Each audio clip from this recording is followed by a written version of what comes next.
Hello guys, welcome back to my YouTube channel.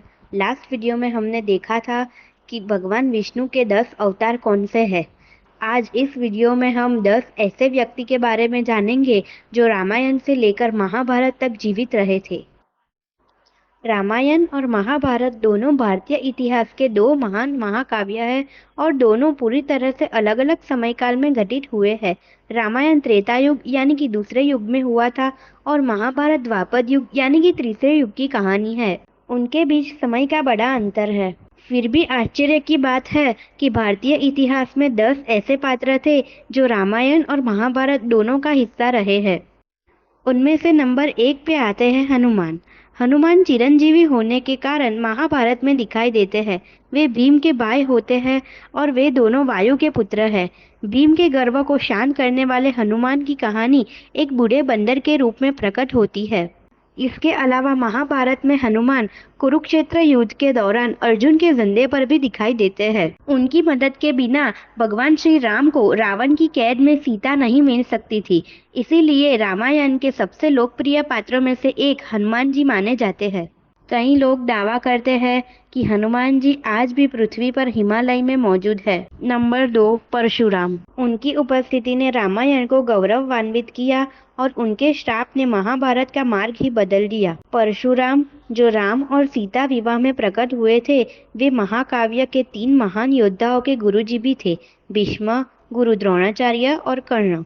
Parshuram Ramayan में थे जब उन्होंने भगवान राम को विष्णु धनुष तोड़ने की चुनौती दी थी, जिससे उनका गुस्सा भी शांत हो गया था। महाभारत में शुरू में उनका भीष्म के साथ द्वंद्व होता है जब अम्बा बदला लेने के लिए उनकी मदद मांगती है, लेकिन उनसे हार जाती है। परशुराम ने कर्ण को श्राप दिया था कि उसके हथियार उसे विफल कर देंगे जब उसे उनकी सबसे ज्यादा आवश्यकता होगी। नंबर 3, जामवंत। जामवंत भालू रामायण में एक ज्ञात और लोकप्रिय चरित्र है जो रावण के साथ युद्ध लड़ने के लिए राम की सेना में प्रमुख थे। उन्होंने राम और रावण युद्ध में प्रमुख भूमिका निभाई और रावण के खिलाफ राम की जीत में सक्रिय भूमिका निभाई।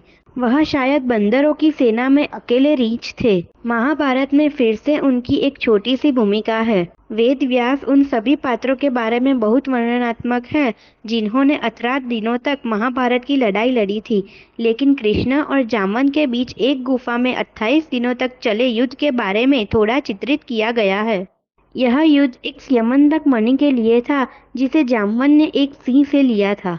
जैसा कि कृष्ण को उस मणि को चुराने के लिए दोषी ठहराया गया था, श्री कृष्ण ने अपना नाम साफ करने के लिए उस मणि के लिए जामवंत से युद्ध किया। जामवंत युद्ध हार गया या उसने अपनी हार स्वीकार कर ली और बदले में अपनी बेटी जामवंती के विवाह का प्रस्ताव श्री कृष्ण के साथ दिया। नंबर 4, मायासुर।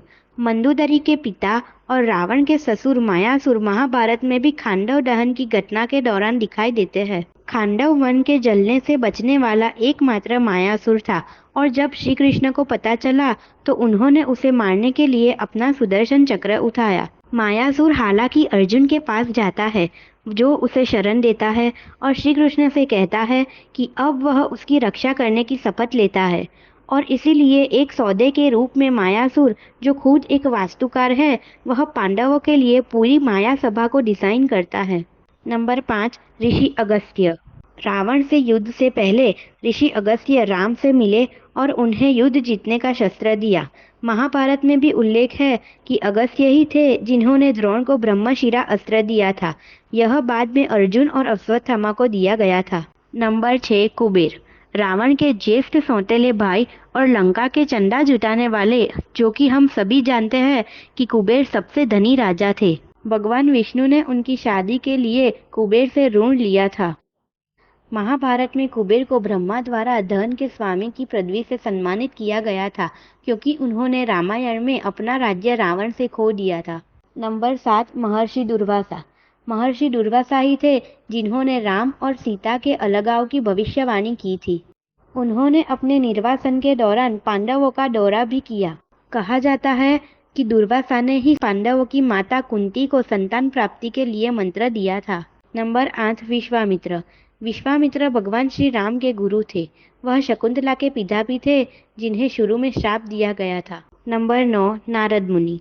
नारद मुनि सबसे महान ऋषियों में से एक माने जाते हैं, जो गपशप करने के लिए जाने जाते हैं। उन्होंने दोनों कहानियों में अपनी उपस्थिति दर्ज कराई है। वह हस्तिनापुर में कृष्ण की शांति वार्ता में भाग लेने वाले ऋषियों में से एक थे। खैर, नारद मुनि ही हैं जिन्होंने वाल्मीकि को रामायण लिखने के लिए प्रेरित किया। नंबर 10, विभीषण।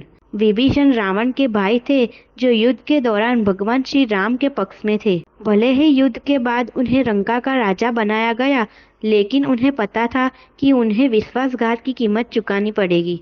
इसीलिए महाभारत में जब युधिष्ठिर ने अपनी सेना को लंका भेजा, तो विभीषण ने आसानी से अधिग्रहण स्वीकार कर लिया और गहने भी भेजे।